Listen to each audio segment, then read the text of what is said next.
Good afternoon, ladies and gentlemen of our beloved country, Zambia. I just wanted to talk about something today of what happened yesterday. Anyway, I missed the live session of Madam Zambia Vaccine, where she was updating the nation on the actions that the government is about to take, effective tomorrow.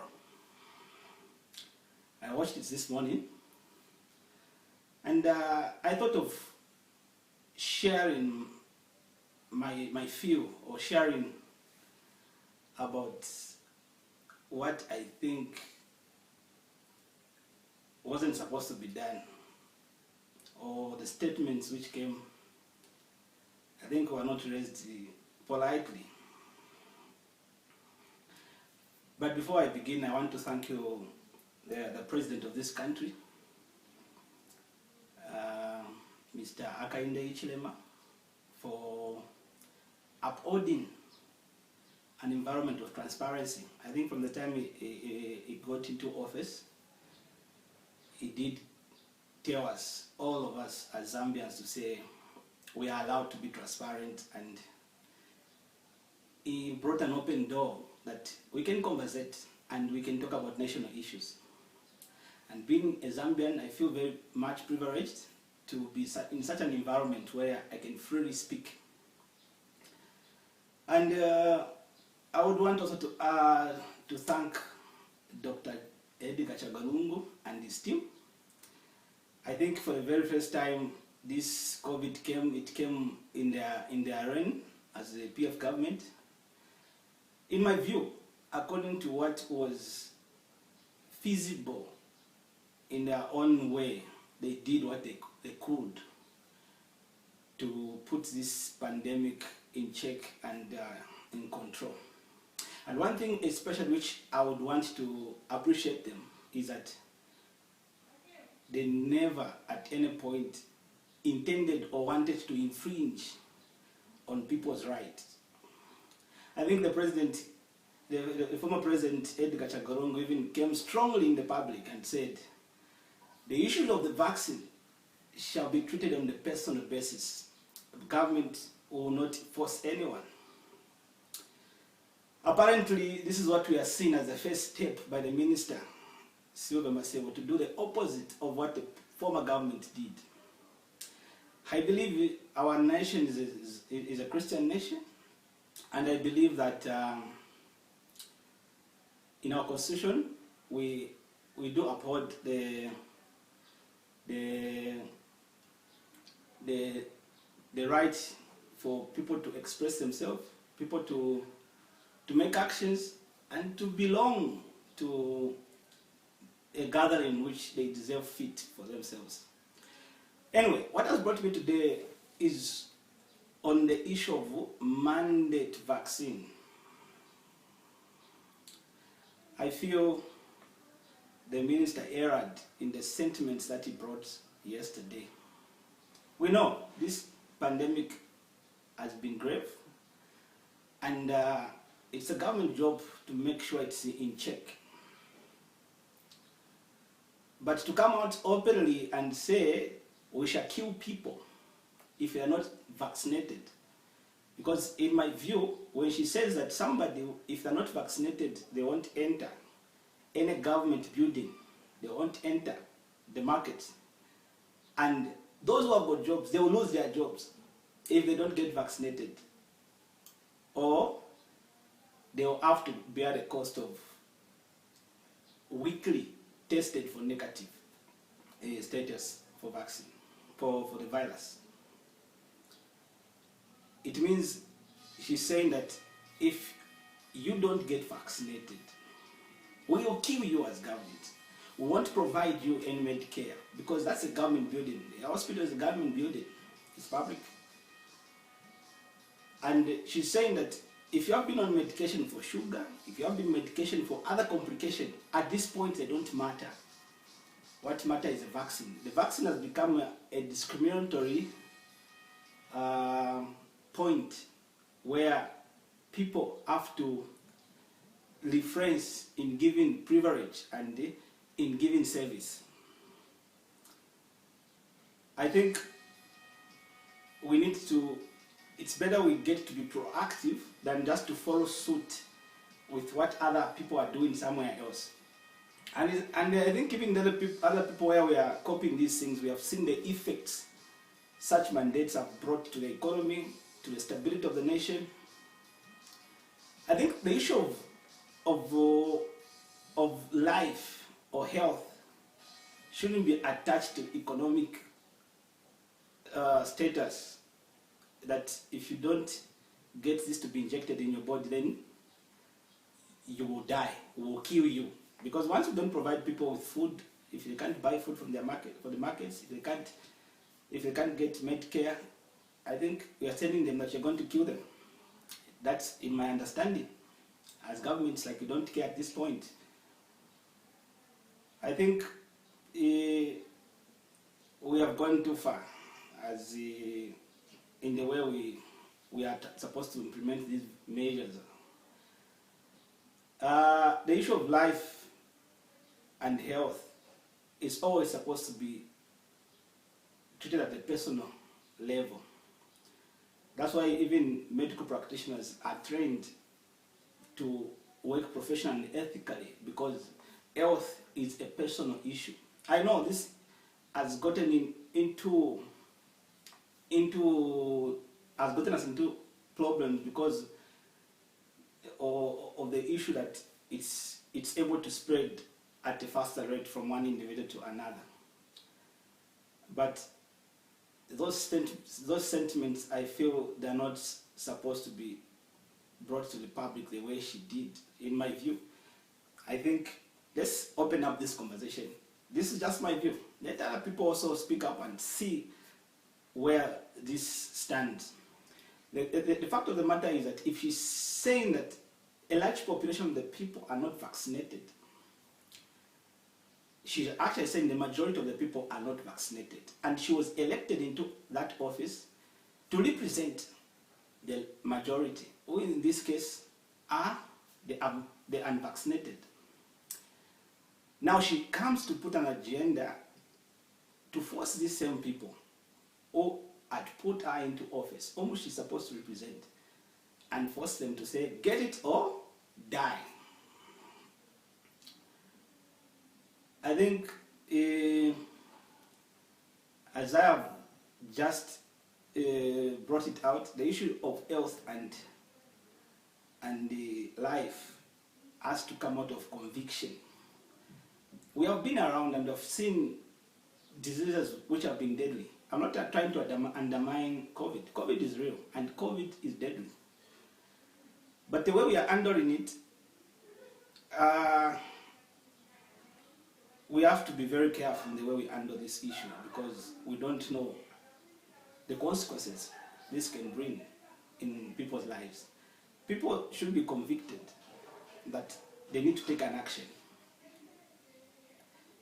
I think when HIV and AIDS came, it also came very alarming as COVID, sometimes even more alarming, because those of us that time were young and we used to have gathering in communities and in our homes to be educated about the same, and it's a disease which every one of us was afraid of. And they introduced a solution to say, no, they are giving some medicine to boost the immunity. I think at first the response wasn't as it is today, because human beings are not robots, they're not machines which just need to be pushed or a button to be pressed. They have a brain, they have a mind where they need to process information, where they need to get their conviction right. But I think over time we saw people responding to the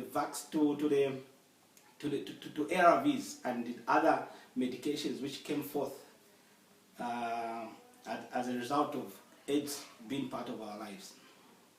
So I don't know what has changed this time, that now COVID, people have to die, people have to be pushed, people they have to be killed in some way, indirectly. I think measures have been put in place where people have to mask up, people have to observe social distancing. People, there have been steps which have given to us, and I think over time we have seen that they have worked to some extent, and the vaccine is still under discussion. Scientists themselves, I've been following this issue very well. Scientists themselves are still studying their vaccines and see the efficacies that they have and the effects. And when you go online, the new variant, they are still again researching to say the vaccines which we have produced, are they going to be effective or not? So I think we should give people time to get convicted, people to get the understanding. You know, no one would love to die. Everyone would love to live. But for them to hold on, there are convictions that they hold. And in my opinion, one thing which is striking, especially relating to faith, that's why we have seen other countries, they are giving exemptions based on faith or medical reasons, because the actions which are happening in some religious sects, you find they are practices of what is expected in the end times. So it's like we're doing a rehearsal. I personally don't believe that this is the end time or this is the 6-6. We have just been faced by a very big pandemic. But the methods which are being used are methods which have been mentioned, which shall be used in the end times. This is where I get concerned, because what it means is that once they force it on all of us this time, we are making it a practice. We are practicing for the future, meaning that come that time, it will be an easy task. So I believe the Excellency, Mr. HH, has got an advisory team, and he has got a very big team that is very well organized. I think there are better solutions on how to handle this issue than pushing such mandates on your own people. I think that's what I would love to say. The virus has been with us, I think, for now 2 years, and it's still a puzzle because variants are mutating every now and then. So we are still in the study stage, we are still in the research stage. Concrete conclusions haven't been made. Yes, some preliminary conclusions might have been made on a few tests, but we are still studying this issue of COVID.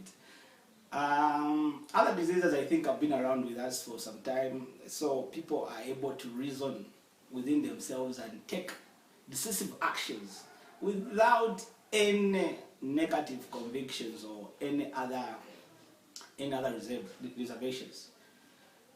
So I want to appeal to the president that maybe try to reconsider this pronouncement which was done by our minister, Madam Marcelo, yesterday, that they'll start forcing people to get the vaccine. I think it's not the best approach, in my view. It's just a conversation that I brought up.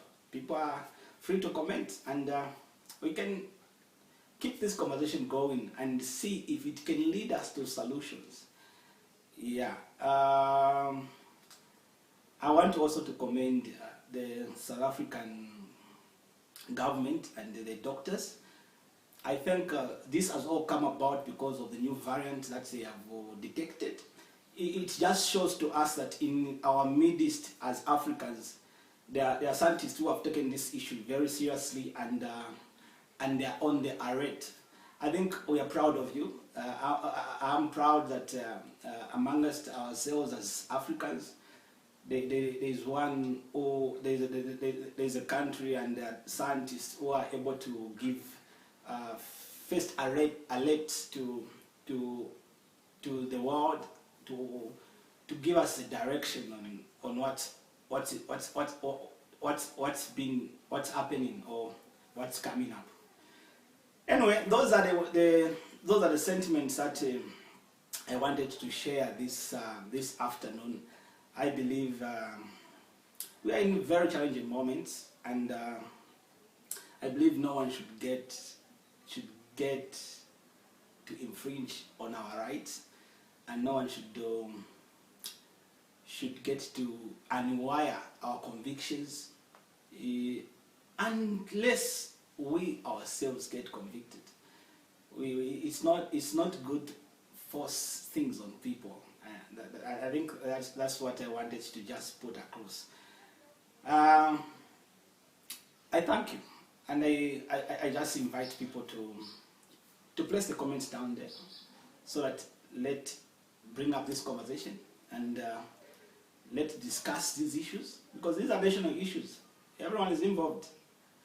The leaders that we chose in August, they are making decisions which are affecting all of us in one way or the other. Thank you.